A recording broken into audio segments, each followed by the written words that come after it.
Hello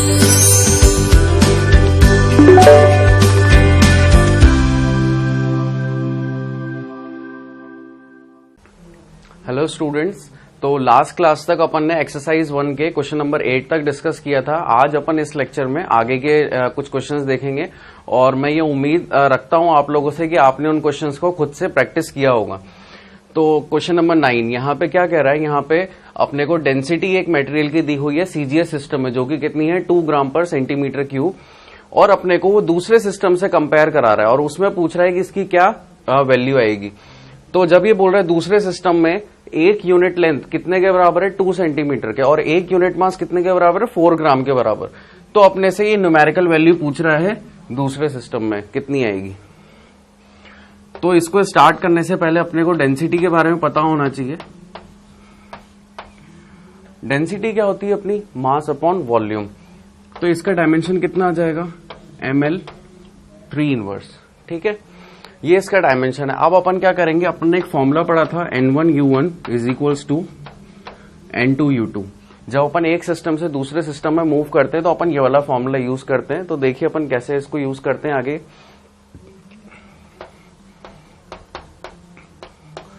N1 is into U1 upon U2। यहां पे अपने को N1 पता है जो कि कितना दिया हुआ है 2, ठीक है। और अब अपने को यहां पे क्या करना है, इन्होंने क्या बोला 1 ग्राम 4 ग्राम के बराबर है, तो अपन यहां पे क्या लिख सकते हैं 1 ग्राम अपॉन 4g। लेंथ, या ये भी लिखने से पहले मैं आपको पहले एक चीज बताऊं, अपन इसको कैसे लिख सकते, अपन ऐसा क्यों कर रहे हैं। यहां पे तो 2 और ये पहले सिस्टम का डायमेंशन, फिर ये दूसरे सिस्टम का डायमेंशन। अब अपन इसको, आपको अब समझ में आ रहा होगा कि अपन इसको कैसे लिख रहे हैं। तो ये 1 upon 1 gram upon 4 gram and this is 1 centimetre upon 2 centimetre, और इसका पूरे का क्या पावर -3। अब अपने को इस चीज को कैलकुलेट करना है और अपना क्या आ जाएगा N2 आ जाएगा। तो देखें अपन कैसे करेंगे। N2 is equals to 1 upon 4 और यहाँ पे 2 ऑलरेडी मल्टीप्लाई में है, इंटू 1/2 की पावर -3। तो इसको मैं ऐसे लिख सकता हूँ 2 इंटू 1/4 इंटू 8। जब भी 2 पर आएगा तो 2 का क्यूब हो जाएगा और फिर ये 2 से 2 टाइम एंड 2 से 4 टाइम। तो अपना N2 की वैल्यू कितनी आ गई 4। तो ये अपना इस क्वेश्चन का सॉल्यूशन हो गया। अब अगला क्वेश्चन देखते हैं। अगला क्वेश्चन क्या है, ये एक बुक है IE इरोडोव, फिजिक्स में काफी फेमस बुक है, ये उससे लिया हुआ क्वेश्चन है। तो आप क्वेश्चन पढ़िए, क्वेश्चन में क्या लिखा हुआ है। यहां पे ये लोग बोल रहे हैं अपने को पोटेंशियल एनर्जी में एक इक्वेशन दी हुई है, वो कितनी है इतनी, equals to 2a/x² minus b/x। और यहाँ पे a और b क्या है, एक कांस्टेंट है। ये जो a और b है यहाँ पे क्या है, पॉजिटिव कांस्टेंट है। और पहली चीज वो अपने से क्या पूछ रहा है कि अपने को डायमेंशनल फॉर्मूला बताना है a और b का। तो ये अपन इजीली कैलकुलेट कर लेंगे, कैसे, जब अपने को पता होगी पोटेंशियल एनर्जी का डायमेंशन कितना है और जो x है यहाँ पे वो क्या है, पोजीशन है, यानी कि एक लेंथ है। तो अब अपन इसका देखते हैं कि कैसे सॉल्यूशन होगा। ये देखिए, सबसे पहले पोटेंशियल एनर्जी का अगर आपको फॉर्मूला पूछा जाए तो कितना होता है, हाफ mv²। तो इसका डायमेंशन कितना हो जाएगा ml t inverse 2 ml² t inverse 2। ये आपका पोटेंशियल एनर्जी का क्या हो गया, डायमेंशन हो गया। अब आपको पहली चीज पूछी है उसने ए का डायमेंशन। तो ए का डायमेंशन कैसे होगा, जब मैं पोटेंशियल एनर्जी को इस इक्वेशन में देखिए, यहाँ पे क्या है, अगर ये डायमेंशनली करेक्ट है तो अपन पोटेंशियल एनर्जी को पहले a/x² से इक्वेट कर सकते हैं, फिर अपन पोटेंशियल एनर्जी को b/x से इक्वेट कर सकते हैं, फिर अपने को a और b का डायमेंशन पता चलेगा। तो सबसे पहले मैं इसको a/x² से इक्वेट करूंगा। तो मैं क्या लिख सकता हूं, पोटेंशियल एनर्जी की डायरेक्टली उसका डायमेंशन इक्वल्स टू a/x²। अब यहाँ पे 2 भी मल्टीप्लाई में था, लेकिन क्योंकि वो डायमेंशन लेस होता है कांस्टेंट वैल्यू, इसलिए मैंने उसको हटा दिया।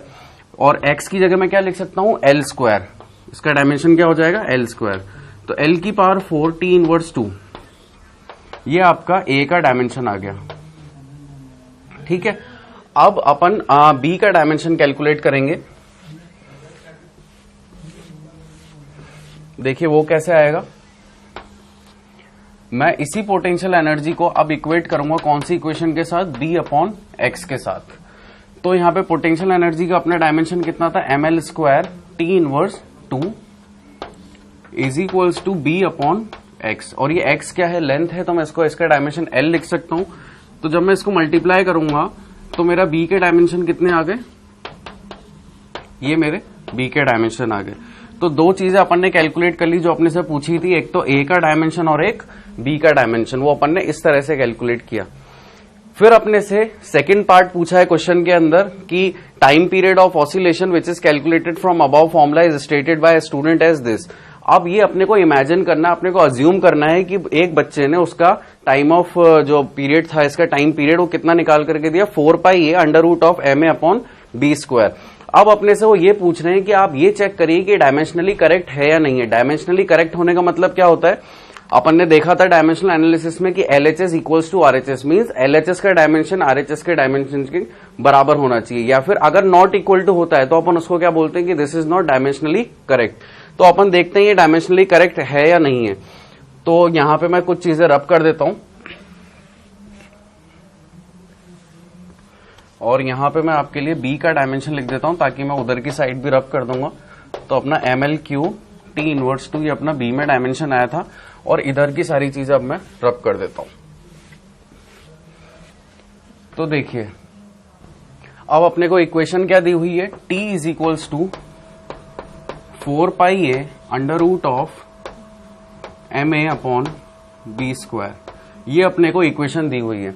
तो यहां पे ये जो 4π है ये कांस्टेंट है, यानी कि एक डायमेंशनलेस क्वांटिटी है, और ये जो t है इसका डायमेंशन क्या हो जाएगा, t। तो m0 t की पावर 1, ये इसका डायमेंशन हो गया t का।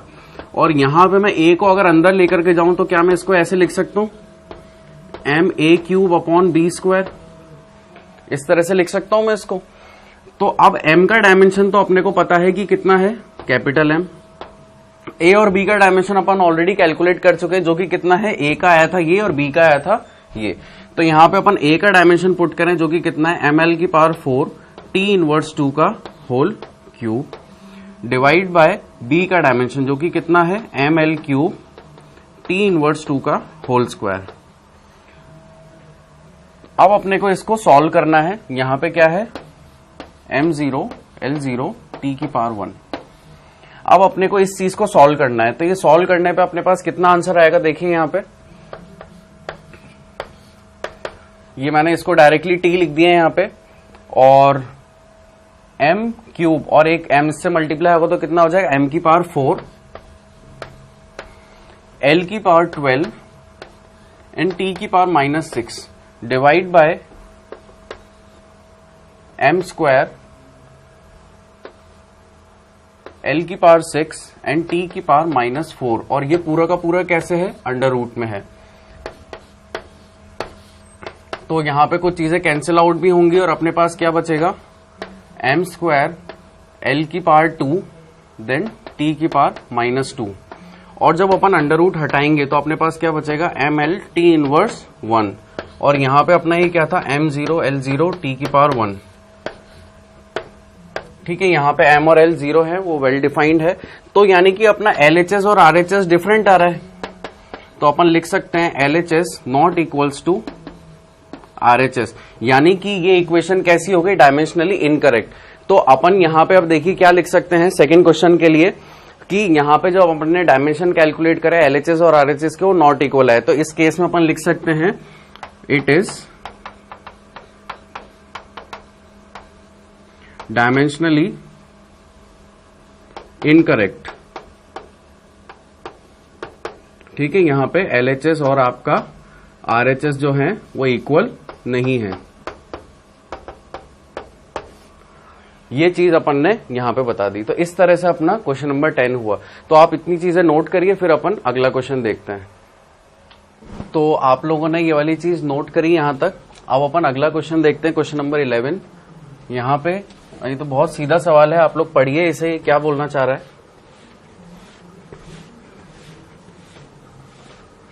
यहां पे क्या लिखा है, which of the following system of unit is not based on unit of mass, length and time. तो देखिए यहाँ पे कितने सिस्टम दिया हुआ है, एक SI, एक MKS, एक FPS और एक CGS, यानी कि चारों सिस्टम यहाँ पे बोल दिए। अब अपन ने CGS हाँ, सीजीएस, एफपीएस और एमकेएस। यहाँ पे अपन ने क्या देखा था, केवल 3 फंडामेंटल बेस यूनिट ये लोग लेते हैं, जो कि क्या होती है, मास, लेंथ एंड टाइम। यानी कि यहाँ पे सीजीएस में सेंटीमीटर, ग्राम, सेकंड, यहाँ पे फुट, पाउंड, सेकंड, यहाँ पे मीटर, किलोग्राम और सेकंड। यानी कि सब जगह जो बेस यूनिट आ रही है अपनी कौन कौन सी आ रही है, एम, एल और टी। अब एसआई सिस्टम ऐसा है जिसके अंदर अपनी कितनी होती है, 7 फंडामेंटल यूनिट होती हैं। तो यानी कि यहाँ पे अपना करेक्ट ऑप्शन कौन सा हो जाएगा, ए। यानी कि यहाँ पे क्या बोल रहा है, ऐसा कौन सा सिस्टम है जिसमें इन 3 के अलावा और भी चीजें होती हैं, तो उसमें कौन सा सिस्टम आ गया अपना, एसआई। इसमें कितनी होती है, 7 तो फंडामेंटल यूनिट और 2 अपने को और जरूरत पड़ती है, जिसको अपन ने सप्लीमेंट्री यूनिट है, सप्लीमेंट्री क्वांटिटी कहते हैं, प्लेन और सॉलिड एंगल। तो ए ऑप्शन यहाँ पे अपना करेक्ट हो गया। अब अपन देखते हैं अपना अगला question, question number 12। Question number 12 में क्या लिखा है, डेंसिटी ऑफ वुड आपको दी हुई है, जो कि कितनी है, 0.5 ग्राम पर सेंटीमीटर क्यूब, जो कि किसमें है, सीजीएस सिस्टम में है। और आपसे ये पूछ रहा है एमकेएस सिस्टम में इसकी वैल्यू कितनी हो जाएगी। तो अपन ये बिल्कुल आराम से कर सकते हैं। एमकेएस सिस्टम का मतलब क्या हो गया, मीटर, किलोग्राम, सेकंड, है ना। यानी कि अपने को ग्राम को किलोग्राम में कन्वर्ट करना पड़ेगा और सेंटीमीटर क्यूब को मीटर क्यूब में कन्वर्ट करना पड़ेगा। तो अपन लिखते हैं क्या वैल्यू दी हुई है अपने को, 0.5 ग्राम अपॉन सेंटीमीटर क्यूब। ये जो सीसी है उसका मतलब होता है सेंटीमीटर क्यूब। तो अब अपने को इसको कैसे अपन कैलकुलेट करेंगे, देखिए 0.5 को तो मैंने एज इट इज लिखा, और अब यहां पे क्या लिखा हुआ है, ग्राम को मुझे किस में कन्वर्ट करना है, किलोग्राम में। तो अपन एक चीज जानते हैं, अपन ने कन्वर्जन देखे थे, 1 किलोग्राम में 1000 ग्राम होते हैं। तो 1 ग्राम में कितना हो जाएगा, ये वाला 1000 इसके नीचे आ जाएगा, तो कितना हो जाएगा, 10 की पावर -3 kg। ठीक है, 1 ग्राम इज इक्वल टू 10 की पावर -3 kg।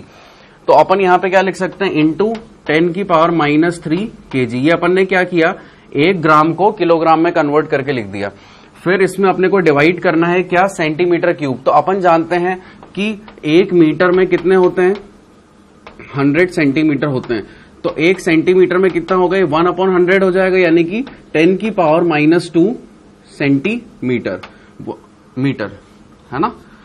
1 सेंटीमीटर क्या हो गया, 10 की पावर -2 मीटर। तो यहां पे अपन क्या लिख सकते हैं, 10 की पावर -2 और क्यूब उसका, क्योंकि यहां पे क्या है, सेंटीमीटर का क्यूब है। ठीक है, सेंटीमीटर का क्यूब है, तो अपन ने 1 सेंटीमीटर को पहले 1 मीटर में कन्वर्ट कर दिया, उसकी वैल्यू अपन ने यहां लिख दी इसको मीटर में कन्वर्ट करने की, और जो क्यूब था वो क्यूब एज इट इज अपन ने यहां पे लगा दिया। अब अपने को इसको कैलकुलेट करना है, तो कैलकुलेट अपन यहां पे देख लेते हैं। ये वाली इक्वेशन को अपन फिर से लिख देते हैं यहां पे, जो कि क्या है ये अपनी 0.5 इंटू 10 की पावर -3 डिवाइड बाय 10 की पावर -6। अब ये देखिए, जब 10 की पावर -2 है और उसकी पावर कितनी, होल पावर 3, तो ये आपस में क्या हो जाते हैं, मल्टीप्लाई हो जाते हैं। अपन ने देखा था जब हम बेसिक मैथ्स पढ़ रहे थे, तो इनिशियल कॉमन फॉर्मुलेज में इसको अपन इस तरह से लिख सकते हैं। तो अब ये कितनी वैल्यू हो गई, ये 10 की पावर -6 जब ऊपर जाएगा तो कितना हो जाएगा, 10 की पावर 6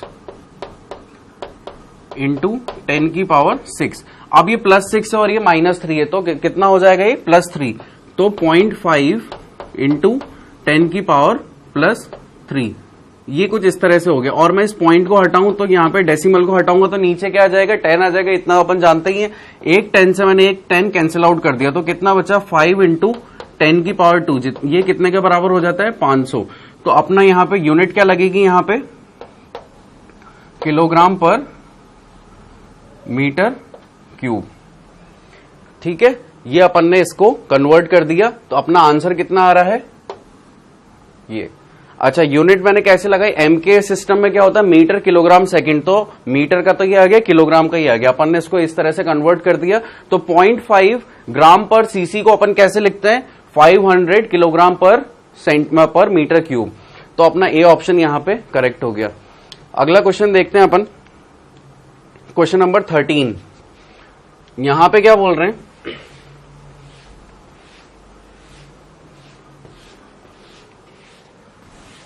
आप लोग रीड कीजिए इस क्वेश्चन में क्या लिखा हुआ है।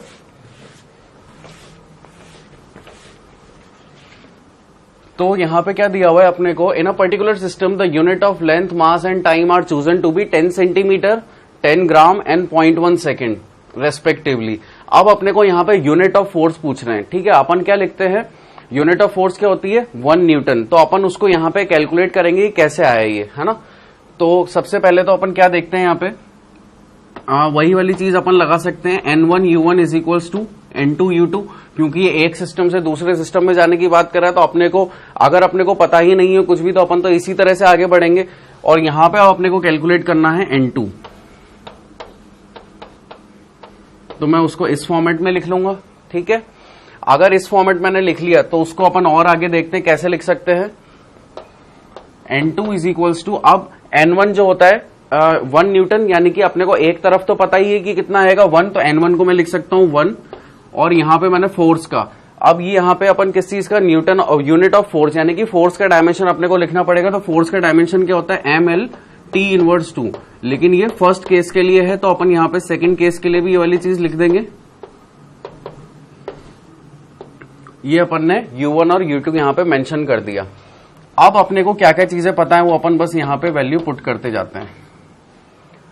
तो यहां पे क्या बोल रहा है वो, अपन इसको कंपेयर कर रहे हैं किससे, एसआई सिस्टम से, है ना, क्योंकि 1 न्यूटन कहां पे होती है, फोर्स की यूनिट एसआई सिस्टम में। तो अब अपन के यहां पे क्या है, ये एसआई सिस्टम की वैल्यू यहां पे अपने को डालनी है, जो कि किसमें होती है, फोर्स की यूनिट क्या होती है, फॉर्मूला होता है M/A, और इसकी यूनिट क्या होती है, किलोग्राम मीटर पर सेकेंड स्क्वायर। तो केजी इसका मास हो गया, M इसकी लेंथ हो गई, और सेकेंड स्क्वायर क्या हो गया, इसका टाइम हो गया। तो यहां पे अपन क्या लिख सकते हैं, मैं इसको ग्राम के सेंस में लिख रहा हूं, तो 1000 ग्राम, 1 kg 1000 ग्राम, और यहां पे अपने को कितने ग्राम दिए हुए, 10 ग्राम, तो यहां पे लिख लिया 10 ग्राम। और L1 अब अपन लिखेंगे, वो अपने को कितनी होती है, 100 सेंटीमीटर अपॉन 10 सेंटीमीटर। 1 मीटर को मैंने यहां पे 100 सेंटीमीटर लिख लिया। और टाइम, अब टाइम अपना कितना होता है, 1, ठीक है, ऐसा ही में तो, और यहां पे अपने को कितना दिया हुआ है, 0.1, तो अब इसका क्या होगा, पावर इसकी -2। कुछ इस तरह से अपन ने इस क्वेश्चन को यहां पे फिट कर दिया। अब अपने को कुछ भी नहीं करना, इनकी वैल्यूज कैलकुलेट करनी है और N2 की वैल्यू आ जाएगी। तो देखते हैं N2 की वैल्यू कितनी आ रही है, 1 इंटू 1 0 से 1 0 कैंसिल आउट कर दिया, इधर भी 1 0 से 1 0 कैंसिल आउट कर दिया, तो कितना हो गया, 2 0 यहां पे और 1 0 यहां पे, तो यहां तो कितना हो गया, 100 इंटू 10, अब इंटू 0.1 की पावर में कितना है, -2, तो 0.1 की पावर जब ऊपर आएगी तो कितना हो जाएगा, 0.1 का स्क्वायर, 0.1 का स्क्वायर कितना हो जाएगा, 0.01, तो यानी कि मैं क्या लिख सकता हूं यहाँ पे, 0.01।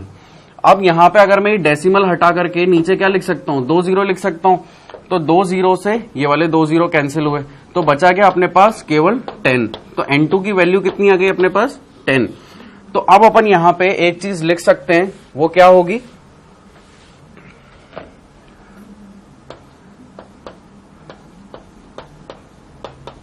कितना निकाल लिया अपन ने, ये होती है अपनी 1 न्यूटन, ठीक है। और ये अपन लिख सकते हैं यहां पे 1 newton is equals to 10 unit of force, ठीक है। ये थोड़ा सा मैं अलग डायवर्जन कर देता हूं यहां पे। तो अपन ने क्या लिखा, फोर्स की यूनिट 1 न्यूटन, और 1 न्यूटन कितने के बराबर आ गया अपना, 10 के बराबर, यानी कि क्या हो गई, 1 newton is equals to 10 unit of force. तो 1 यूनिट ऑफ फोर्स कितनी हो जाएगी,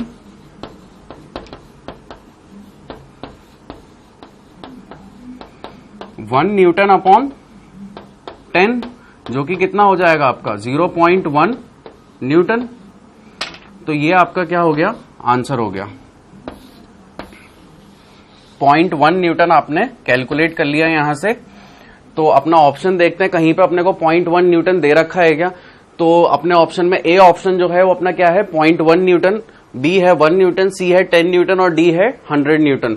तो आप यहां पे गलती मत करना कि सी को 10 न्यूटन रख दो, क्योंकि अपने को यहां पे फोर्स की यूनिट नहीं पूछी, यहां पे अपने को क्या पूछा है, यूनिट ऑफ फोर्स, ठीक है। 1 यूनिट ऑफ फोर्स में कितना होगा, यानी कि अपन जानते हैं कि फोर्स कितने के बराबर होता है, 1 न्यूटन के बराबर, लेकिन उन्होंने यूनिट पूछी थी और वो भी अपने इस तरह के सिस्टम में। तो उस सिस्टम से अपन ने जब कैलकुलेट किया तो कितनी आई, 0.1 न्यूटन। तो वो अपन ने इस तरह से कैलकुलेट किया। अब अपन अगला क्वेश्चन देखेंगे, क्वेश्चन नंबर 14।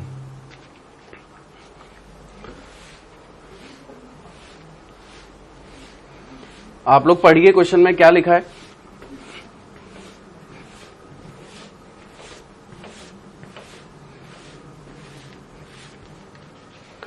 तो इस क्वेश्चन में क्या लिखा हुआ है, अपने को इक्वेशन दी हुई है, एक फिजिकल क्वांटिटी है P, और उसमें इक्वेशन है P is equals to P naught exponential, जब भी EXP आ जाता है इसका मतलब ये P नॉट की पावर में है। तो यहां पे इक्वेशन क्या है, P is equal to P naught की power minus alpha T square, और EXP लिखा है तो उसका मतलब ये होता है पावर में जाना, एक्सपोनेंट, ठीक है। और अल्फा क्या है, वहां पे एक कांस्टेंट है, और टी क्या है, वहां पे एक टाइम है। तो अपने से पूछ रहा है कि ये जो कांस्टेंट है अल्फा, उसका डायमेंशन क्या होगा। तो अपन पहले तो ये देखते हैं कि भाई ये जो अल्फा टी स्क्वायर ये क्या है, ये एक पावर में, यानी कि इक्वेशन कैसे लिखी हुई है, P is equals to P naught की power minus alpha T square, ये ऐसे लिखी हुई है। तो मैंने आपको सेकंड लेक्चर में एक या फर्स्ट लेक्चर में एक चीज मैंने नोट लिखवाया था, उसमें मैंने आपको बताया था कि कोई भी लॉगरिथमिक क्वांटिटी हो, ट्रिग्नोमेट्रिक क्वांटिटी हो या एक्सपोनेंशियल वाली कोई भी क्वांटिटी हो, उनका डायमेंशन क्या होता है, 1। These are the dimensionless quantities. तो अपन यहां से लिख सकते हैं alpha T square is equals to 1, क्योंकि इसका डायमेंशन क्या होता है, 1। तो अपन ने इस इक्वेशन को इस तरह से लिख लिया। अब यहां पे अपने को अल्फा का डायमेंशन चाहिए, तो अपन क्या कर सकते हैं, alpha equals to 1 upon T square, और टी क्या है, अपना टाइम है, यानी कि इसका डायमेंशन कितना हो जाएगा, alpha is equals to 1 upon T square, और उसको अपन कैसे लिख सकते हैं, टी की पावर -2। तो आप देखते हैं अपने को ऐसा कोई डायमेंशन दिया हुआ है कि अल्फा का डायमेंशन टी की पावर -2 हो। वही पहले तो ये बोल रहा है कि इज अ डायमेंशनलेस क्वांटिटी, तो अल्फा टी स्क्वायर एक डायमेंशनलेस क्वांटिटी, लेकिन अल्फा नहीं है, तो पहला ऑप्शन अपना गलत हो गया। दूसरा बोल रहा है alpha has dimension of T की पावर -2, तो बिल्कुल अपना भी टी की पावर -2 आ रहा है, तो ये वाला ऑप्शन अपना करेक्ट हो गया, और बाकी के कुछ जो है ये अपने कैंसिल आउट हो गए। भाई ये तो बिल्कुल ही कैंसिल आउट हो गया, टी की पावर 2 तो अपना आ ही नहीं रहा है। अब ये बोल रहा है हैज डायमेंशन ऑफ पी, तो ये तो अपन कैलकुलेट ही नहीं कर सकते, क्यों, अपने को पी की जो फिजिकल क्वांटिटी अपने को डिफाइन ही नहीं करके दे रखी है कि पी है क्या चीज। तो ये वाला ऑप्शन भी अपना कैंसिल आउट हो गया, बचा कौन सा, केवल ऑप्शन बी। तो ये वाला क्वेश्चन तक आप नोट कीजिए, फिर अपन क्वेश्चन नंबर 15 देखते हैं। तो आप लोगों ने नोट किया ये वाला क्वेश्चन। अब अपन इसके बाद अगला क्वेश्चन देखते हैं, अपना क्वेश्चन नंबर 15। उसमें क्या लिखा हुआ है देखिए, आप पढ़िए।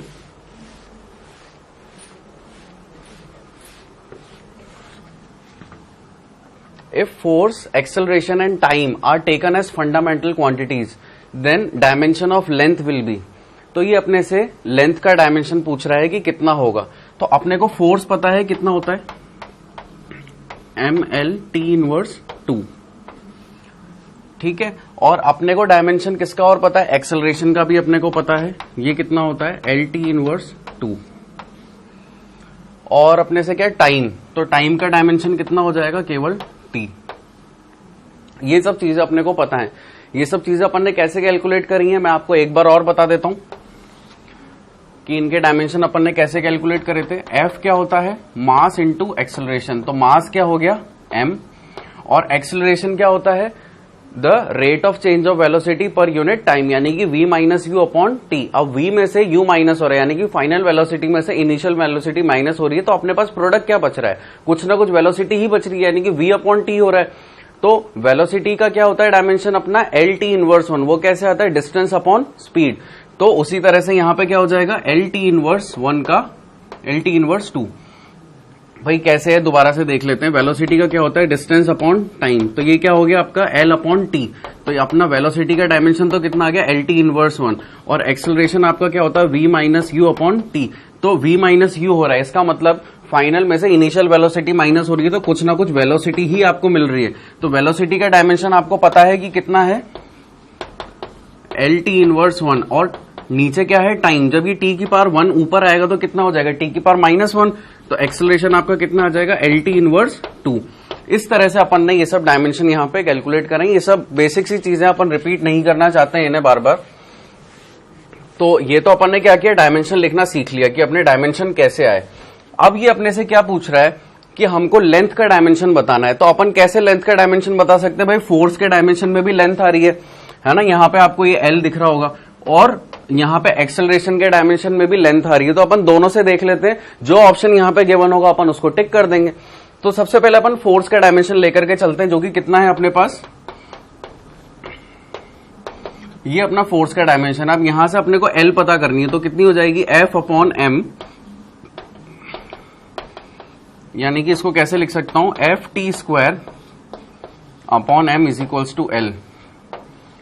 क्या ये अपने किसी भी ऑप्शन में गिवन है क्या कि Ft² और m इनवर्स, भाई कहीं पे भी ये वाली चीज गिवन नहीं है, तो यानी कि अपने को क्या करना पड़ेगा, अब एक्सेलरेशन वाले डायमेंशन पे जंप मार के देखना पड़ेगा कि क्या यहाँ पे लेंथ का डायमेंशन दे रखा है क्या। एंड ऑब्वियसली अगर आप इसको डायमेंशनल करेक्टनेस के लिए चेक करेंगे तो ये एकदम सही आएगा, और वो भी अपन देख लेंगे कि कैसे आया। पहले अपन अपना क्वेश्चन अचीव करते हैं। तो एक्सेलरेशन का आपको डायमेंशन दिया हुआ है LT इनवर्स 2, ठीक है। और इस एक्सेलरेशन को मैं क्या कर देता हूं, कैपिटल A मान लेता हूं मैं अभी इसे। तो अब देखते हैं A upon T square, T की पावर -2 है ना, और ये क्या हो गया L। तो AT square is equals to L। क्या देखें, ये अपने को क्वेश्चन में दिया हुआ है क्या, ऑप्शन में दिया हुआ है क्या, बिल्कुल अपना AT स्क्वायर यहाँ पे दिया हुआ है, तो अपना कौन सा ऑप्शन सही हो गया, D। और ये किससे आया, एक्सेलरेशन के डायमेंशन से आया। अब मैं बात कर रहा था आपको डायमेंशनली करेक्ट है या नहीं है इक्वेशन, ये भी अपन चेक कर सकते हैं साथ के साथ ही। तो पहले अपन ने जो ये निकाला था एक्सेलरेशन, पहले अपन इसका डायमेंशन चेक करते हैं। A का डायमेंशन क्या होता है, LT इनवर्स 2, और यहाँ पे क्या लिखा हुआ है, T इनवर्स 2। तो देखिए T इनवर्स 2 से T की पावर 2 ये कैंसिल आउट हो गई, और यहाँ पे इक्वल में ये वाला लेंथ तो आएगा ही आएगा। तो यहाँ पे LHS और RHS कैसे हो गए, इक्वल हो गए। तो ये वाली इक्वेशन तो डायमेंशनली करेक्ट हो गई। इसको भी चेक कर लेते हैं। यहाँ पे क्या आ रहा है, FT square upon M equals to L। तो इस चीज को मैं यहां लिख लेता हूं, FT square upon M is equals to L। तो यहां पे भी ये वाला जो पार्ट है ये आपका L के बराबर आना चाहिए। तो फोर्स का डायमेंशन क्या होता है, ML T inverse 2 into T square upon M। क्या ये आपके L के बराबर आ रहा है या नहीं आ रहा है, देखते हैं अपन। कुछ चीजें कैंसिल आउट हो रही है नहीं हो रही। देखो एक M से एक M कैंसिल आउट हो गया, T की पावर -2 से T की पावर 2 कैंसिल आउट हो गई। तो यहां पे भी क्या हो रहा है, RHS इक्वल्स टू LHS। तो अपन दोनों में से किसी से भी अगर आंसर निकाले, जैसे अपन ने L का ये निकाला था FT स्क्वायर अपॉन M, ये भी सही है, लेकिन अगर ये अपने ऑप्शन में दिया हुआ नहीं है तो अपन इसको ले नहीं सकते हैं। अपने ऑप्शन में फिर अपन ने देखा कि और क्या पॉसिबिलिटी हो सकती, तो अपन ने एक्सेलरेशन के फॉर्मूले में देखा, उसमें भी अपना L आ रहा था, और वो अपना कितना है, AT स्क्वायर। ये अपने ऑप्शन में था, इसलिए अपन ने इसको पिक कर लिया। तो दोनों ही आंसर सही है, लेकिन ऑप्शन में क्या दिया हुआ है वो अपने लिए काफी इंपॉर्टेंस रखता है। तो अब अपन इसी के साथ अगला क्वेश्चन देखते हैं, क्वेश्चन नंबर 16। देखिए क्वेश्चन नंबर 16 में क्या है, आपको एक पार्टिकल की वेलोसिटी दी हुई है और उसकी इक्वेशन आपको दी हुई है v is equals to AT plus B upon T plus C, जहां पे A, B और C आपके क्या है, कांस्टेंट है। देखिए हर इक्वेशन में आपको ये पता होना चाहिए कि कौन सी क्वांटिटी फिजिकल क्वांटिटी है और कौन सा क्वांटिटी वेरिएबल है या फिर कांस्टेंट है आपका। अगर आपको ये इक्वेशन देख करके पता चल रहा है कि ये फिजिकल क्वांटिटी है, ये कांस्टेंट है, तभी आप क्वेश्चन को कर पाएंगे। जरूरी नहीं है कि हर बार आपको क्वेश्चन में दिया जाए एक एक चीज कि ये है, ये वो है। तो आप लोग हर चीज को आपको एनालाइज करना आना चाहिए। तो यहां पे उन्होंने मार्क करके दिया हुआ है कांस्टेंट। तो देखो हमेशा आपको बताएंगे कि ये कांस्टेंट है, लेकिन फिजिकल क्वांटिटी के बारे में हमेशा आपको नहीं बताएंगे। तो यहां पे अपने को ABC कांस्टेंट पता है और अपनी इक्वेशन क्या है ये।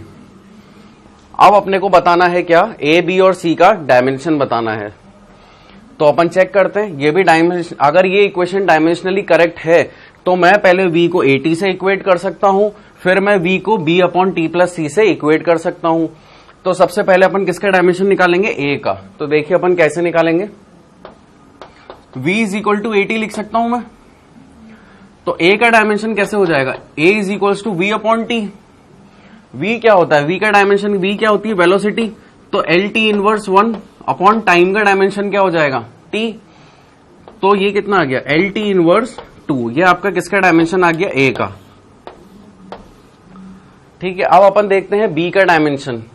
B का डायमेंशन निकालने से भी पहले अपन देखेंगे C का डायमेंशन कैसे आएगा, क्योंकि B और C जो है आपको एक साथ दिया हुआ है इस इक्वेशन में। तो आप यहां पे देखिए ध्यान से, यहां पे क्या लिखा हुआ है, T प्लस C, और T क्या है आपका, एक टाइम है। टाइम के साथ कोई कांस्टेंट ऐड हो रहा है। तो आप एक चीज नोटिस करिए, प्रिंसिपल ऑफ होमोजेनिटी यहां पे आ जाती है। मैंने आपको बताया था 2 अमरूद के साथ 2 अमरूद ही ऐड होंगे, 2 अमरूद के साथ 2 नारंगी ऐड नहीं हो सकते हैं, 2 गधों के साथ 2 गधे ऐड होंगे, ठीक है ना। तो अपन 2 गधों के साथ कोई और 2 चीज ऐड नहीं कर सकते हैं। यानी कि मैं क्या बताना चाह रहा हूं आपको, x plus x equals to 2x हो सकता है, लेकिन x plus y is equals to आप क्या लिखेंगे, आपको x प्लस वाई ही लिखना पड़ेगा।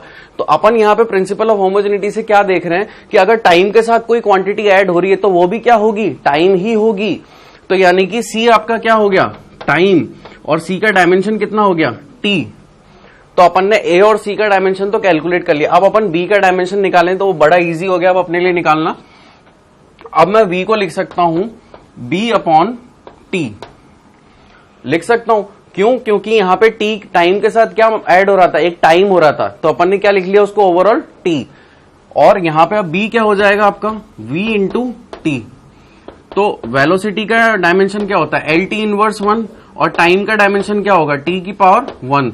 तो t की पावर -1 से t की पावर 1 जब कैंसिल आउट होगा तो ये दोनों चीजें कैंसिल आउट हो गई और आपके पास b का डायमेंशन क्या बचा, l।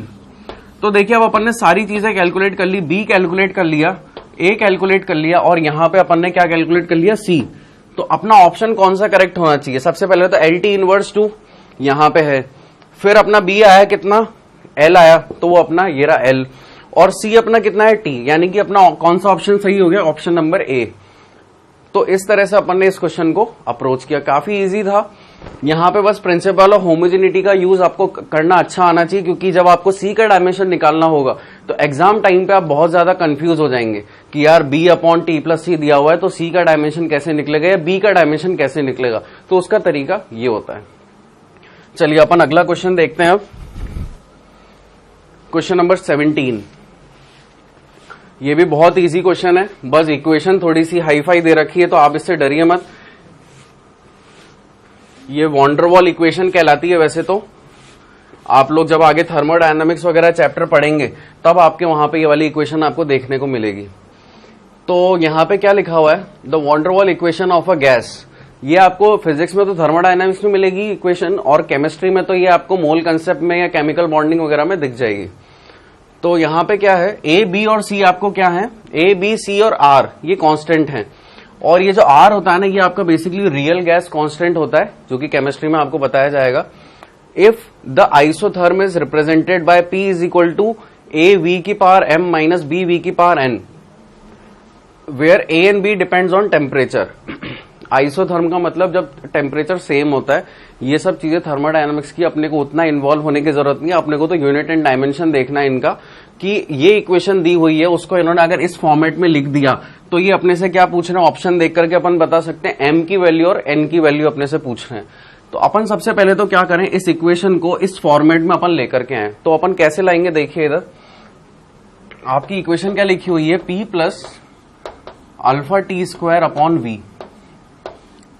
वी की power C, R T plus B, ये आपकी इक्वेशन लिखी हुई है। अब देखिए मैं इसको रीअरेंज कर रहा हूं, कैसे, P is equals to R T plus B. अब ये V की पावर C है, अगर ये नीचे जाएगा तो क्या हो जाएगा, और नीचे से फिर ऊपर आएगा तो कितना हो जाएगा, V की पावर माइनस सी। देखिए मैंने क्या किया, इस V की पावर C को मैंने क्या किया, यहाँ डिवाइड में लाया, और जब V की पावर C ऊपर जाएगा तो कितना हो जाएगा, माइनस सी। तो बस इस तरह से मैंने इसको यहाँ पे रिप्रेजेंट किया है। प्लस, प्लस नहीं माइनस, जब ये वाली क्वांटिटी उधर जाएगी तो क्या हो जाएगा, माइनस, तो यहाँ पे क्या लगेगा, माइनस, और माइनस लगने के बाद कितना हो जाएगा, ये अल्फा टी स्क्वायर, और देखिए टी स्क्वायर के नीचे क्या है, V, और जब ये V को मैं ऊपर लेके आऊंगा तो क्या हो जाएगा, माइनस V। ठीक है, तो अल्फा टी स्क्वायर और V की पावर कितनी, -1। ये अपने इस तरह से इसको अरेंज कर दिया। तो क्या देखिए, ये P is equals to A V की पावर m माइनस, इस फॉर्मेट में आई या नहीं आई।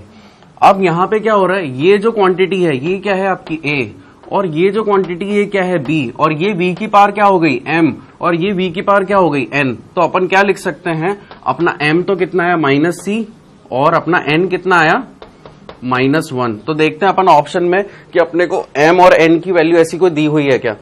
m is equals to -c और n इज इक्वल्स टू -1, बिल्कुल अपना ऑप्शन ए जो है वो यही दिया हुआ है, m is equals to -c और n इज इक्वल्स टू -1। तो काफी इजी था, इसमें केवल कुछ भी नहीं करना था, अपने को इक्वेशन को रीअरेंज करना था क्या किया अपन ने, प्रेशर में अपने को इक्वेशन दी हुई थी, अपन ने उसको इस तरह के फॉर्मेट में लिखा, आर टी प्लस बी और वी की पावर माइनस, ये जो वी की पावर सी यहां नीचे जा रहा था, अपन ने इसको क्या कर दिया, ऊपर लेकर के आ गए, तो इस तरह से लिखा। फिर अपन ने माइनस साइन लगाया, क्यों, क्योंकि जब ये वाली क्वांटिटी इक्वल टू के उधर जाती है तो ये क्या हो जाती है, माइनस, तो अपन ने यहां पे लगाया minus sign, alpha T square तो एज इट इज लिख दिया, और जो v की पावर 1 यहां पे था, जब अपन इसको ऊपर लेके आएंगे तो कितना हो जाएगा, v की पावर -1, तो अपन ने वो यहां पे एज इट इज अरेंज कर दिया।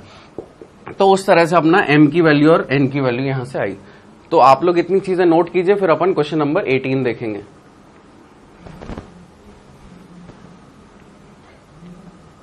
तो आप लोगों ने नोट किया वाला क्वेश्चन। अब अपन क्वेश्चन नंबर 18 देखेंगे। क्वेश्चन नंबर 18 में क्या है, आप लोग पढ़िए क्वेश्चन, जब तक मैं इसको रब कर देता हूं। आप लोग को समझ में तो आ रहा है ना अपन लोग जो भी कर रहे हैं। मैं इससे ज्यादा इजी वे में नहीं पढ़ा सकता, क्योंकि ये बिल्कुल बेसिक लेवल पे अपन चल रहे हैं। इसमें ऐसा कुछ भी नहीं है जो अपन स्किप कर रहे हो, अपन एक एक चीज देख रहे हैं कि अगर ये हो रहा है तो क्यों हो रहा है। तो अब जैसे अपना क्वेश्चन है, दो क्वांटिटी अपने को पता है ए और बी, जो कि इसको अपन ने कैसे लिखा हुआ है, A upon B is equals to M. अब ये एम क्या है, ये लीनियर मास डेंसिटी है। भाई नॉर्मल जो डेंसिटी होती है तो उसमें तो क्या होता है, अपने 3 फेज आते हैं, तो अपन उसको एल क्यूब लिख देते हैं या मीटर क्यूब लिख देते हैं। यहाँ पे इन्होंने लीनियर यानी कि एक साइड ही बोला है, तो यानी कि यहाँ पे सबसे पहले तो अपन देखें कि डेंसिटी क्या होता है, मास अपॉन वॉल्यूम। अब वॉल्यूम में तो क्या हो जाएगा, सारी चीजें, सारे फेसेस कवर होते हैं, लेकिन उन्होंने लीनियर बोला है, तो यानी कि इसका अपन जो डायमेंशन लिखेंगे वो कैसे लिख सकते हैं, M T inverse 1, not T, L, M L inverse 1 अपन इसका डायमेंशन लिख सकते हैं, है ना। इंस्टेड ऑफ एम एल की पावर -3 अपन क्या लिख रहे हैं, एम एल की पावर -1। क्यों, क्योंकि ये लीनियर मास डेंसिटी है, ठीक है। फिर ए क्या दिया हुआ है अपने को, ए अपने को दिया हुआ है फोर्स, और फोर्स का डायमेंशन क्या होता है, एम एल टी इनवर्स 2, ये अपने को पता ही है। तो अब अपन देखते हैं कि इन्होंने क्या पूछा है, डायमेंशन ऑफ बी अपने से पूछा है। तो देखिए यहां पे क्या आएगा, A upon B equals to M, ये क्या चीज है अपने को गिवन है, तो ये अपन ने लिख दिया गिवन। ए अपने को क्या है पता है कि ए क्या है, फोर्स है, तो फोर्स का डायमेंशन क्या है, एम एल टी इनवर्स 2, और m क्या है अपनी लीनियर मास डेंसिटी, तो अपन ने b को इधर लिख दिया और लीनियर मास डेंसिटी को अपन ने यहां पे लिख दिया, जो कि कितनी थी ये। अब यहां पे अपन देखते हैं कि क्या क्या चीजें कैंसिल आउट हो रही हैं। तो अपना एक m से एक m कैंसिल आउट हो गया, और l और ये -1 ऊपर जाएगा तो कितना हो जाएगा, l स्क्वायर, और t की पावर -2, ये अपना क्या डायमेंशन आ गया, b का। तो अपन ऑप्शन में देखते हैं कि ये डायमेंशन किसी का है क्या। अब भाई इस बार तो ऑप्शन बदल गए, यहां पे क्या हुआ, instead of giving the dimension they have given us the physical quantity. तो यानी कि अब अपने को हर ऑप्शन का, हर फिजिकल क्वांटिटी का अपने को डायमेंशन लिखना पड़ेगा। तो सबसे पहले अपन स्टार्ट करते हैं प्रेशर से। प्रेशर को अपन लिख सकते हैं फोर्स अपॉन एरिया, तो फोर्स अपॉन एरिया का क्या डायमेंशन हो जाएगा, M L T inverse 2 upon L square, तो इसको क्या हो जाएगा, एम एल, ये 2 जब ऊपर जाएगा तो कितना हो जाएगा, -2 प्लस 1 कितना हो गया, -1, तो ये अपना आया किसका, प्रेशर का। फिर अपन ने निकाला वर्क का, तो वर्क क्या होता है, फोर्स इंटू डिस्प्लेसमेंट, तो ये कितना हो जाएगा अपना, M L square T inverse 2। भाई फोर्स को एल से मल्टीप्लाई कर दो, एम एल टी की पावर -2 को एल से मल्टीप्लाई कर दोगे तो ये आ जाएगा। फिर मोमेंटम, मोमेंटम होता है आपका मास इंटू वेलोसिटी, तो ये अपना कितना आ जाएगा, एम एल टी इनवर्स 1। यहां पे क्या हो रहा है, मास को अपन किससे मल्टीप्लाई कर रहे हैं, कैपिटल एम को एल टी इनवर्स 1 से। एल टी इनवर्स 1 किसकी डायमेंशन होती है, वेलोसिटी की। फिर अब लेटेंट हीट, लेटेंट हीट क्या होता है अपना, एनर्जी अपॉन मास। तो एनर्जी क्या होता है, कैपेसिटी टू डू वर्क, यानी कि वर्क की जो डायमेंशन होती है वही किसकी डायमेंशन होती है, एनर्जी की। तो वर्क की डायमेंशन अपन ने कितनी निकाली यहां से, M L square T inverse 2, तो मैंने यहां पे लिखा M L square T inverse 2, और डिवाइड किससे कर दिया, मास से। मास की डायमेंशन क्या होगी, कैपिटल एम। तो देखिए यहां पे एक एम से एक एम कैंसिल आउट हो, बचा क्या, एल स्क्वायर टी इनवर्स 2। तो अब अपने पास हर ऑप्शन में एक ना एक डायमेंशन है। ए की डायमेंशन कितनी है, एम एल की पावर -1, टी की पावर -2। बी की कितनी हो गई, M L square T inverse 2। Momentum की कितनी हो गई, एम एल टी इनवर्स 1, और लेटेंट हीट की कितनी हो गई, एल स्क्वायर टी इनवर्स 2। और इसका फॉर्मूला क्या था, एनर्जी अपॉन मास। ये शायद आप लोगों ने लेक्चर में, थ्योरी में नहीं था अपने ये। तो कुछ चीजें ऐसी होती हैं जो अपने जैसे जैसे काम आएगी अपन वैसे वैसे उसको यूटिलाइज करेंगे। तो अपन अब देखते हैं कि कौन सा ऑप्शन अपना करेक्ट बैठता है। कितना अपना आया था, एल स्क्वायर टी इनवर्स 2। तो क्या ए बी सी डी में से कोई सा ऐसा है फिजिकल क्वांटिटी जिसका सेम डायमेंशन आ रहा हो? तो भाई बिल्कुल है। वो कौन सी है? Option number D. इसका डायमेंशन क्या आ रहा है? L square T inverse 2। तो इस तरह से अपन कुछ क्वेश्चंस को कर सकते हैं। तो मैं आपके सामने हर तरह की प्रोफाइल रख रहा हूं क्वेश्चंस की, ताकि आपको जब कंपटीशन एग्जाम में आप बैठे तो आपको कोई किसी भी तरह की दिक्कत नहीं आए। तो अपन अब अगला क्वेश्चन देखते हैं, क्वेश्चन नंबर 19। ये वाली सब चीजें मैं रब कर रहा हूं। लेटेंट हीट का आप फॉर्मूला याद रखिएगा, क्या होता है? Energy upon mass. और एनर्जी का डायमेंशन अपन ने कैसे निकाला था? एनर्जी का और वर्क का डायमेंशन सेम होता है। क्यों? क्योंकि एनर्जी का फॉर्मूला क्या होता है? कैपेसिटी टू डू वर्क, यानी कि एनर्जी और वर्क आपकी एक ही चीज हो गई। तो अब यहां पे अगला क्वेश्चन है अपने पास, if the velocity of light, velocity of light को अपन सी से रिप्रेजेंट करते हैं, ग्रेविटेशनल कांस्टेंट को जी से और प्लैंक कांस्टेंट को एच से। तो यहां पे एक प्लैंक कांस्टेंट आपके सामने नई चीज आ रही है। ये अपन केमिस्ट्री में भी देखते हैं, एटॉमिक स्ट्रक्चर में जब अपने को वहां पे एनर्जी का फॉर्मूला कैलकुलेट करना होता है तो वहां पे प्लैंक कांस्टेंट काम आता है। सिमिलरली फिजिक्स में भी कुछ इसका यूज होता है।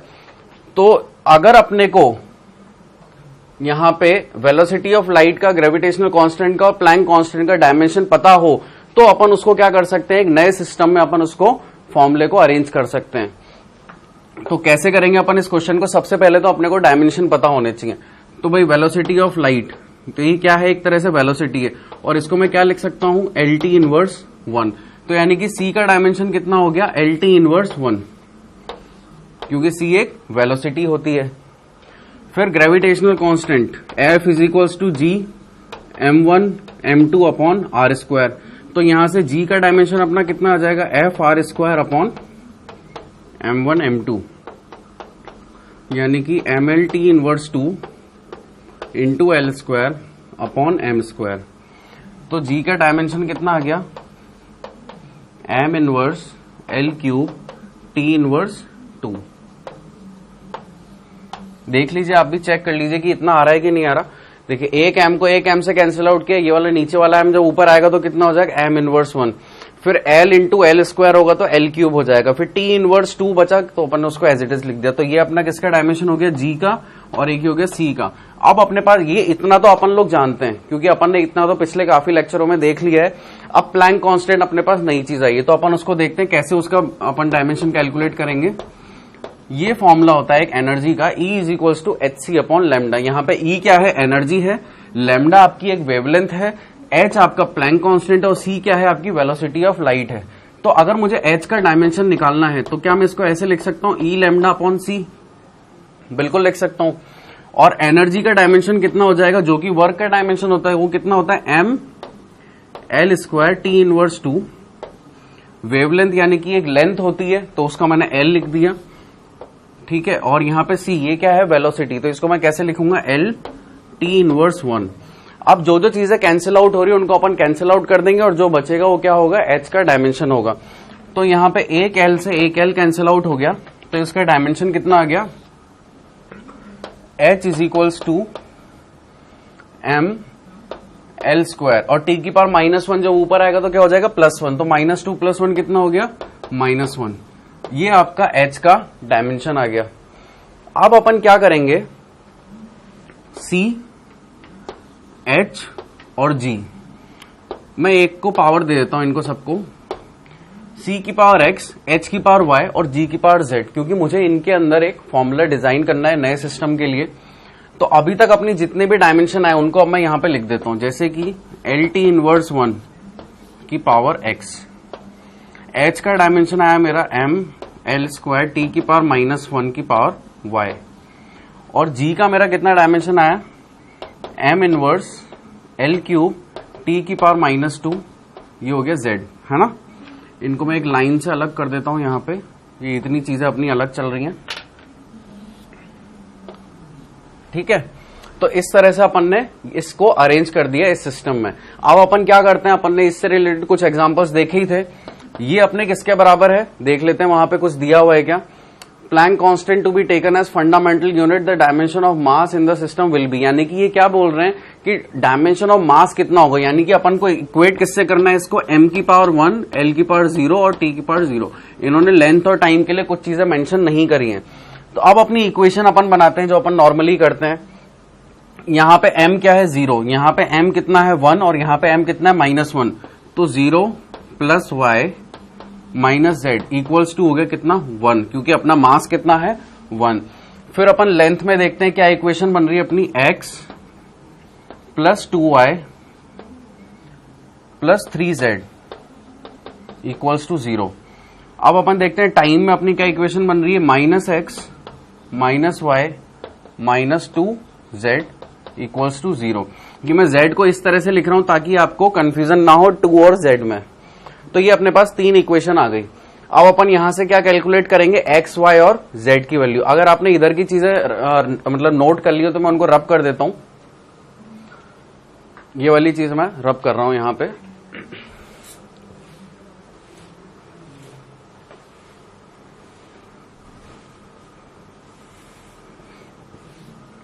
तो देखिए ये अपने पास 3 इक्वेशन आई, ये पहले नंबर की, ये दूसरे नंबर की और ये तीसरे नंबर की। 3 इक्वेशन अपने पास आई।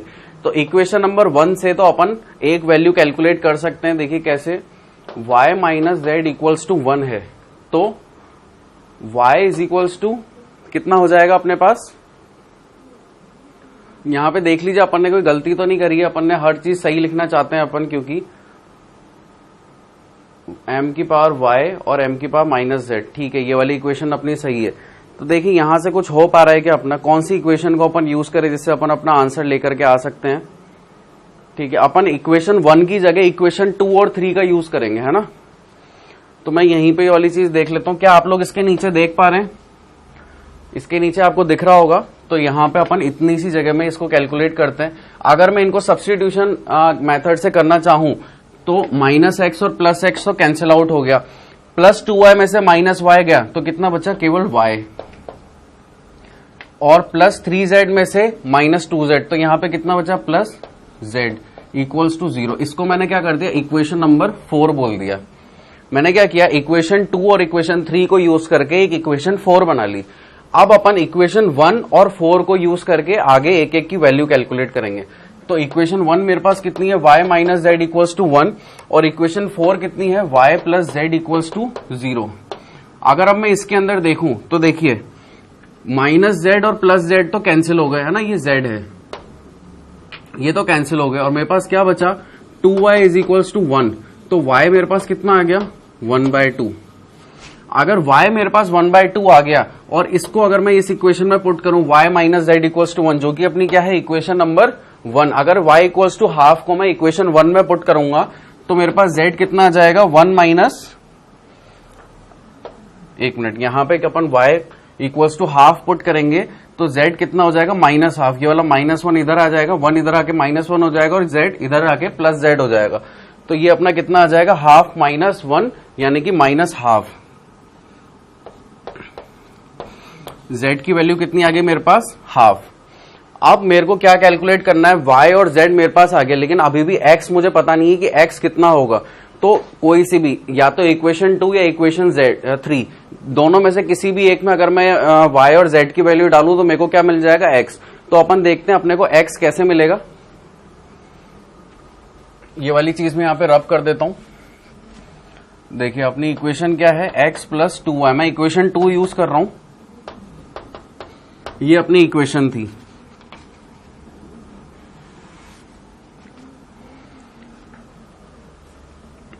c की पावर x था, h की पावर y और g की पावर कितना था, z था। इसको मैंने यहां थोड़ा सा शिफ्ट कर दिया जो अपने यहां पे लिखा हुआ था। तो अब मुझे x कैलकुलेट करना है, तो x प्लस 2 इंटू वाई कितना आया था, हाफ, प्लस 3 इंटू जेड कितना है मेरे पास, -हाफ, इक्वल टू मैंने क्या कर दिया, 0। ठीक है, ये अपना जो z है ये कितना आया है, -हाफ आया है ना। तो x एक 2 से एक 2 कैंसिल आउट हो गया, तो यहां पे क्या बचा, 1, और यहां पे कितना बचा, -3/2। तो ये मैं उधर ले जाता हूं, 3/2 उधर जाके कितना हो गया, प्लस का और -1। तो ये अपने पास कितना आएगा, 3 - 2/2। तो 3 - 2 कितना हो गया, 1/2। ये मेरी क्या वैल्यू आ गई, x की। तो अपन ने तीनों वैल्यू कैलकुलेट कर ली, x की, एक तो ये, एक y की और एक जेड की। तीन वैल्यूज अपन ने कैलकुलेट कर ली। अब अपन क्या करेंगे, अपने इस फॉर्मूले में अपन इसको डालेंगे। अपन ने क्या माना था, सी की पावर एक्स, एच की पावर वाई और जी की पावर जेड। तो देखिए अभी कैसा हो जाएगा, सी की पावर एक्स, एक्स क्या है अपना हाफ, तो यानी कि सी की पावर हाफ, एच की पावर वाई, वाई अपना कितना है हाफ, और जेड, जेड की पावर कितनी आई माइनस हाफ, सॉरी जेड, जी की पावर कितनी आई माइनस हाफ, जेड, जी के पावर में कितना है जेड है, तो अपन ने उसको इस तरह से लिख लिया। तो इसको मैं फॉर्मूले की फॉर्म में अगर डालना चाहूं तो ये जो पावर हाफ है वो क्या है, एक तरह से रूट में है, तो यानी कि ये क्या हो गया एच सी अपॉन जी का अंडर रूट। इस क्वेश्चन का सॉल्यूशन आपका क्या हो गया, under root of H C upon G. तो आप लोग को समझ में आया इसमें अपन ने क्या किया, पहले तो अपन ने हर फिजिकल क्वांटिटी का डायमेंशन निकाला, जब उनके डायमेंशंस आ गए उसके बाद अपन ने क्या किया, एक्स वाई और जेड की वैल्यू कैलकुलेट करी। कब, जब अपन ने सी एच और जी जो सारी फिजिकल क्वांटिटी उनको एक अपन ने पावर दे दी एक्स वाई जेड, उनकी वैल्यूज आ गई, उन वैल्यूज को अपन ने इस तरह से लिखा और फिर उसके बाद अपन ने उसको क्या इक्वेशन के फॉर्म में अरेंज कर दिया। इसको मैं और सही से आपको लिख देता हूं, ये अपना कितना आएगा एच सी अपॉन जी। जी नीचे क्यों आया, क्योंकि जी की पावर कितनी है माइनस हाफ है, तो वो नीचे की तरफ अंडर रूट और एच और सी का ऊपर की तरफ रूट है, तो इस तरह से अपन उसको लिख देते हैं। ये आपका क्या हो गया, आंसर हो गया। अब अपन अगला क्वेश्चन देखते हैं, आप लोग इतनी चीजों को नोट कीजिए।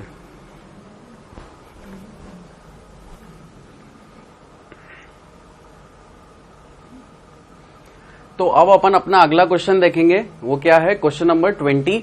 यहां पे अपने को क्या क्वेश्चन दिया हुआ है, आप लोग पढ़िए इसे।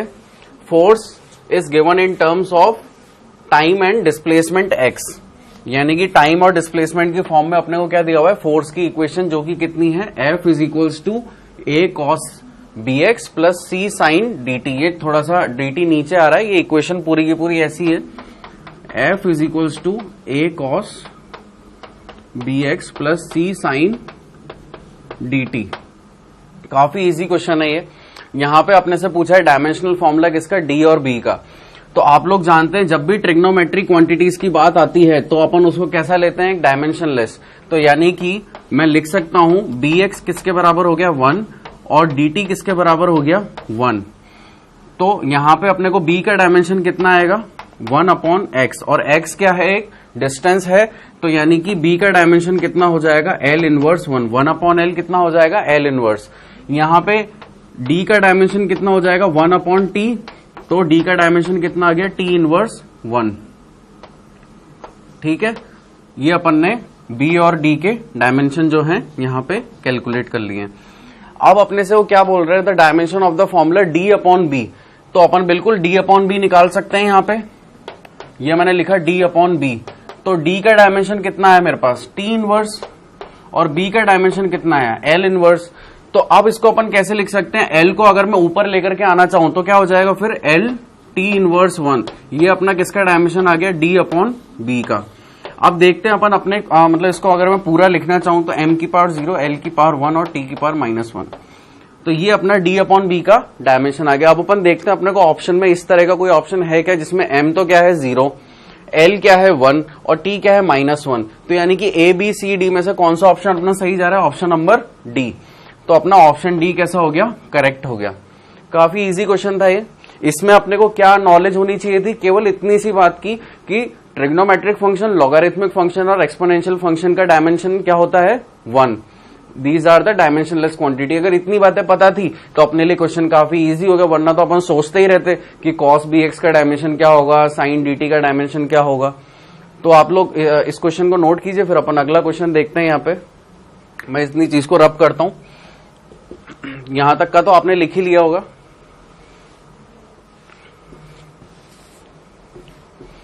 अगला क्वेश्चन आ रहा है अपने पास, क्वेश्चन नंबर 21। रीड कीजिए आप लोग इस क्वेश्चन को।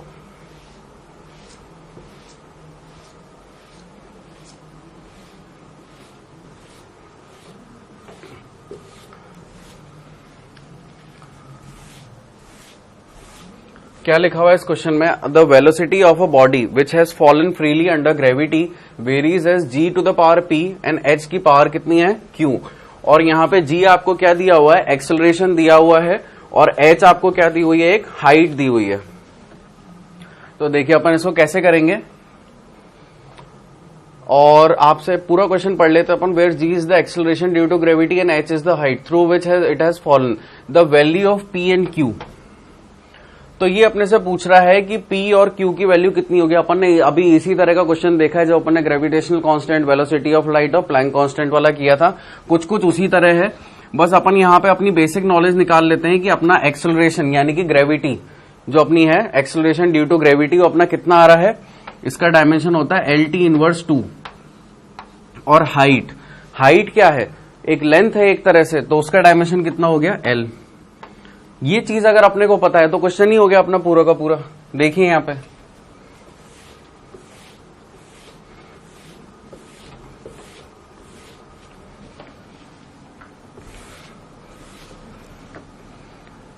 तो मैं इसको इस फॉर्मेट में अरेंज कर देता हूं। किस फॉर्मेट में, ये जो अपनी इक्वेशन दी हुई है G to the power P और H की पावर कितनी है Q, इस फॉर्मेट में मैं इसको अरेंज कर रहा हूं। तो कैसे होगा आप देखिए, यहां पे मैंने लिखा LT इनवर्स 2 जो कि अपना क्या है एक्सेलरेशन, इसकी पावर कितनी है P, और H अपना कितना आया L, उसकी पावर कितनी है Q।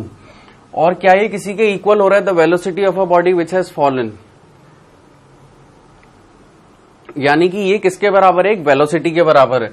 और वेलोसिटी का डायमेंशन अपन जानते हैं कितना होता है, V is equals to LT inverse 1।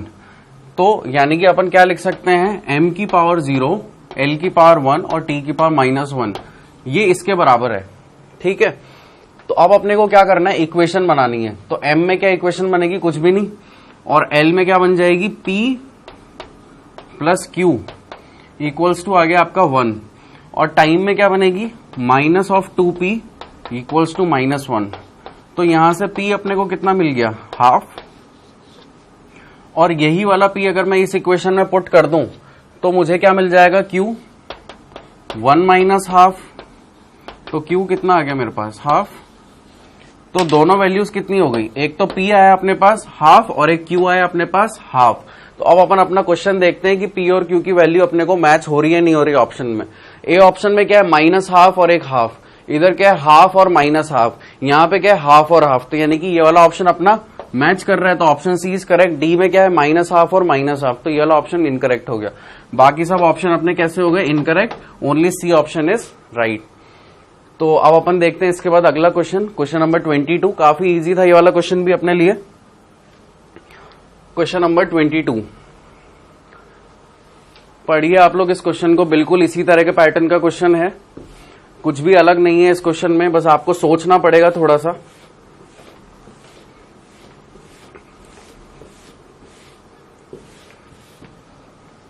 तो देखते हैं इस क्वेश्चन में क्या हो रहा है।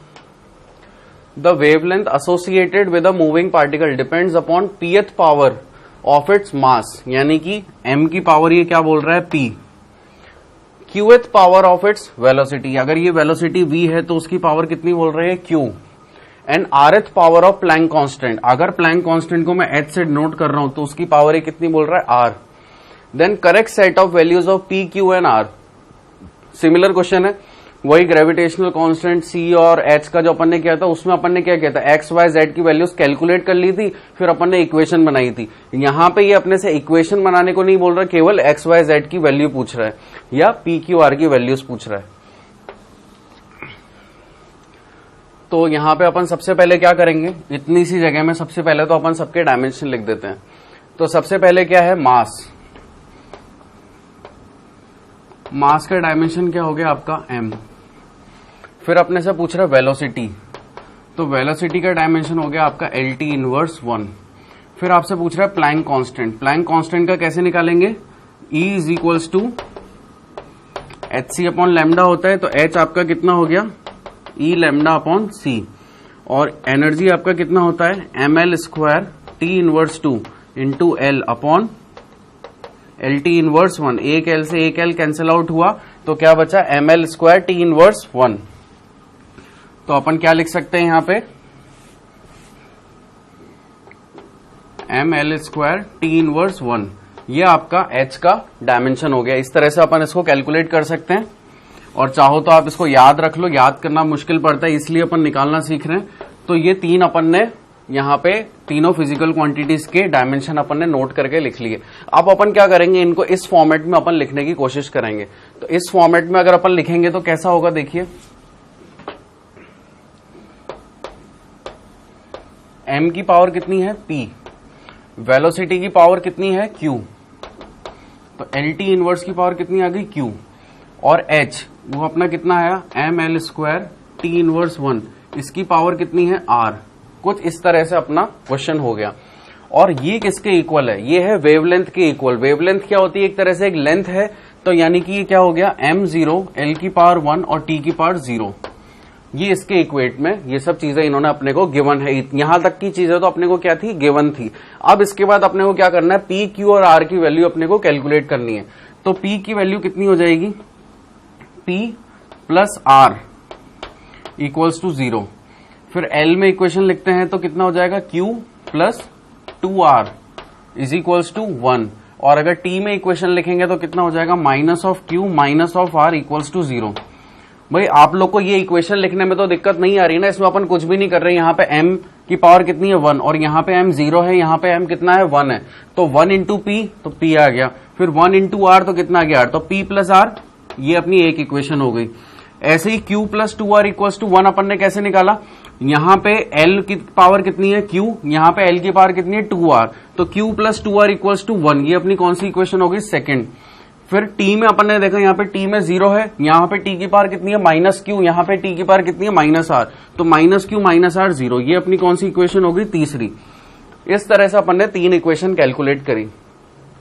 तो देखते हैं अपना यहाँ पे, अगर मैं q is equals to minus q is equals to r, इस वाली इक्वेशन से अगर मैं ऐसा लिख सकता हूं, तो r की वैल्यू अगर मैं यहां पे डाल दूं इक्वेशन 2 में, तो मुझे q की वैल्यू मिल जाएगी। तो इस वैल्यू को मैं यहां पे पुट करता हूं, तो मेरे पास क्या आएगा, q और r की जगह कितना डाला, माइनस q, इस वाले r की जगह माइनस q, तो कितना हो जाएगा, minus of 2q is equals to 1।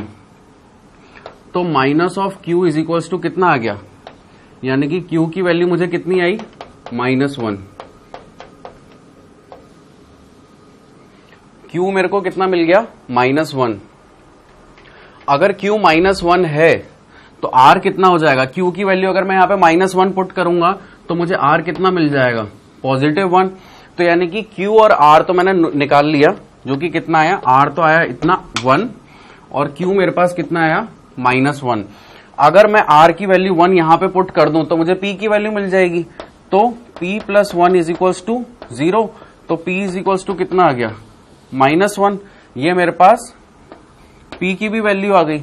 अब मेरे पास तीनों वैल्यू आ चुकी, तो मैं क्या करूंगा, बस इसको इस फॉर्मेट में लिख दूंगा, जो अपना ये फॉर्मेट था, m की पावर p, v की पावर q और h की पावर r। अगर मैं इसको इसमें लिखता हूं तो p अपना कितना आया, p अपना आया है -1, तो m की पावर कितनी हो गई, -1। v अपना कितना आया है, देखते हैं q की क्या वैल्यू आई थी, q की वैल्यू आई -1, तो अपन ने लिख लिया v की पावर कितनी हुई, -1। और h की पावर कितनी है, r अपना कितना आया है, +1, तो यानी कि h की पावर कितनी हो गई, 1। तो अपनी इक्वेशन क्या हो गई, h अपॉन, ये अपन ने इक्वेशन भी निकाल ली। और अपन अपना ऑप्शन भी देख लेते हैं कि p और q क्या आ रहा है, -1 और r कितना आ रहा है, 1, तो -1 और एक 1, तो यानी कि अपना ऑप्शन डी क्या हो गया, करेक्ट हो गया। यहाँ पे p की वैल्यू -1, q की -1 और r की 1, यही अपना आ रहा था, p -1, q -1 और r की पावर 1। और अगर इसको अपने से p, q और r की वैल्यू नहीं पूछता, अपने को इक्वेशन पूछता, तो अपन ने इक्वेशन भी निकाल ली, जो कि कितनी आई, h अपॉन mv। तो आप लोग नोट कीजिए इस क्वेश्चन को, काफी इजी था। फिर अपन अपना लास्ट क्वेश्चन देखते हैं। तो आप लोगों ने नोट किया वाला क्वेश्चन यहां तक। अब अपन अगला क्वेश्चन देखते हैं, अपना क्वेश्चन नंबर 23। आप लोग रीड कीजिए इस क्वेश्चन को जब तक मैं इसे रब करता हूं।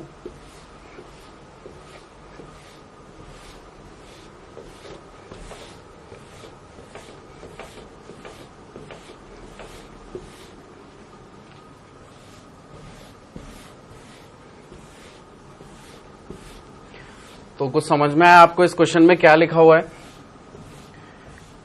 आप लोग बोल रहे होंगे कि बस जैसा पहला अपन ने क्वेश्चन किया है कुछ कुछ वैसा ही है ये भी। तो बिल्कुल आप लोग गलत नहीं है, ये बिल्कुल वैसा ही क्वेश्चन है।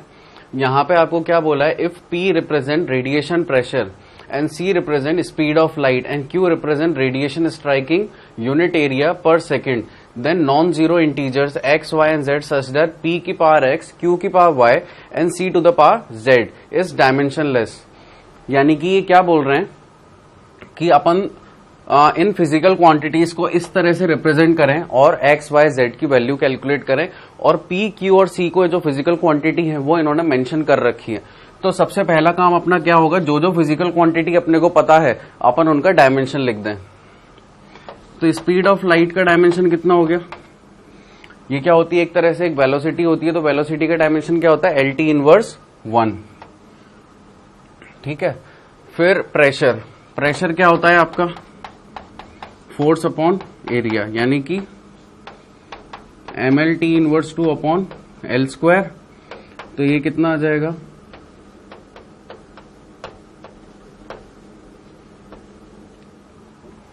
टू जब ऊपर जाएगा, L स्क्वायर ऊपर जाएगा तो कितना हो जाएगा, L की पावर -2 + 1 -1, सो ML इनवर्स T इनवर्स 2 आपका क्या हो गया, प्रेशर का डायमेंशन हो गया। इसको अपन ने क्या किया, पैरेंथेसिस में ब्लॉक करके रख दिया।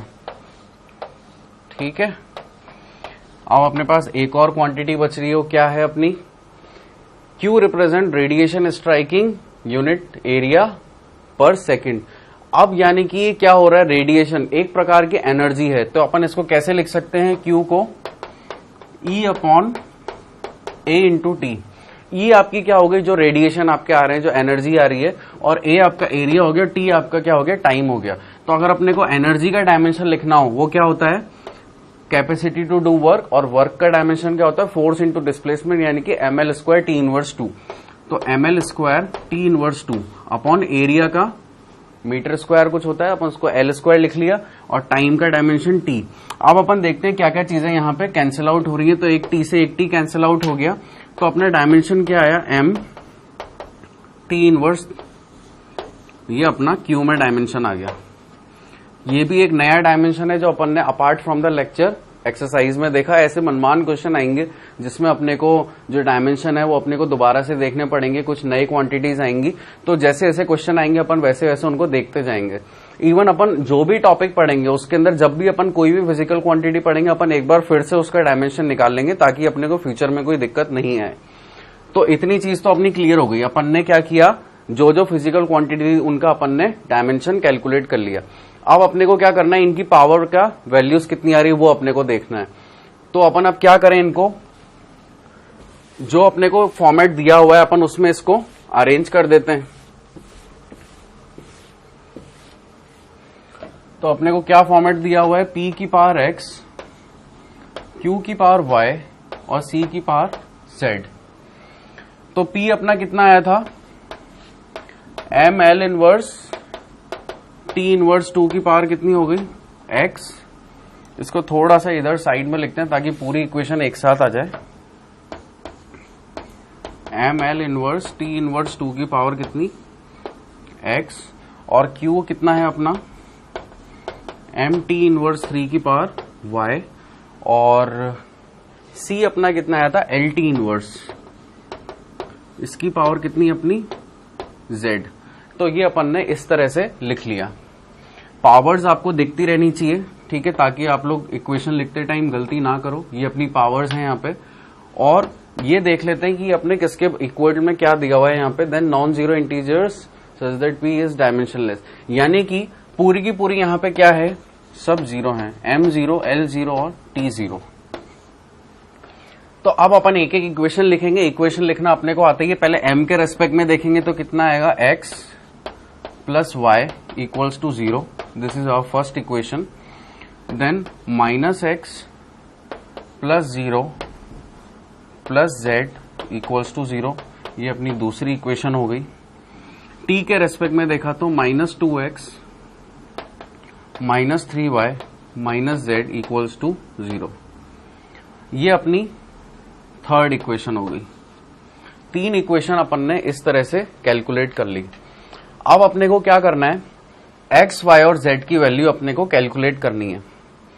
तो देखते हैं अपन कैसे कैलकुलेट करेंगे। अपन अगर मैं यहां पे x को ऐसे लिख सकता हूं x equals to minus y from equation 1, और अगर x equals to minus y है तो इसका मतलब क्या है, अगर मैं x की वैल्यू 1 डालूंगा तो y मुझे कितना मिलेगा, -1। तो मैं यहां पे बोल रहा हूं x की वैल्यू 1 है तो y की वैल्यू कितनी हो गई, -1।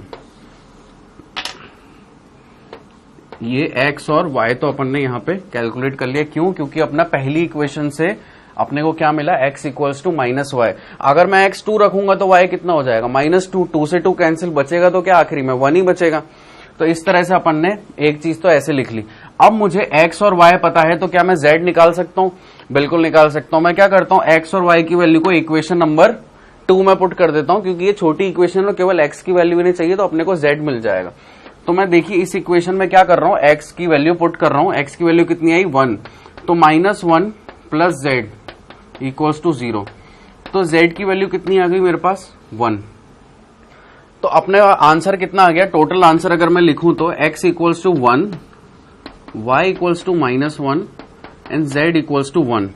ये अपने क्या आ गए, आंसर आ गए 1, -1 और 1। अब अपन देखते हैं अपने ऑप्शंस में ऐसा कुछ दिया हुआ है क्या। तो देखते हैं x इक्वल्स टू 1, y 1 और z -1। तो ये अपना ऑप्शन मैच कर रहा है क्या, ये वाला ऑप्शन मैच नहीं कर रहा क्योंकि अपने y की वैल्यू क्या आ रही है, नेगेटिव आ रही है। बी ऑप्शन देखते हैं 1, -1 और 1।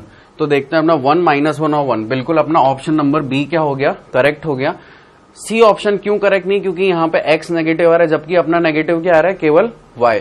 डी ऑप्शन में क्या हो रहा है, सारे के सारे पॉजिटिव दे रखे हैं तो अपने और सारे आंसर्स क्या हो गए, रॉन्ग हो गए।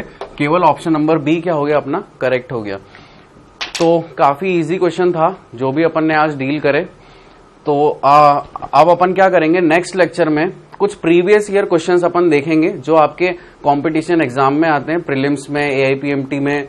अपन सारे एग्जाम्स के क्वेश्चंस देखेंगे पिछले 5-10 सालों के, और उनको अपन अगर अपन अच्छे से उनको सॉल्व कर पा रहे हैं तब अपन ये बोल सकते हैं कि हाँ भाई हमें टॉपिक की अप्रोच आ गई है, अब हम किसी भी लेवल के क्वेश्चंस को डील कर सकते हैं। तो आप लोग आगे से आगे उन क्वेश्चंस को प्रैक्टिस कीजिए। जितने भी अभी तक अपन ने इन 23 क्वेश्चंस जो अपन ने देखे एक्सरसाइज 1 में, सारे इसी प्रोफाइल पे बेस्ड हैं। थोड़ा सा उनमें इफ एंड बट हो सकता है तो उतना आप मैनेज कर सकते हैं। और आप अगर एक बार क्वेश्चन लगा के रखेंगे पहले से और फिर लेक्चर देखेंगे तो उसका मजा अलग ही होता है।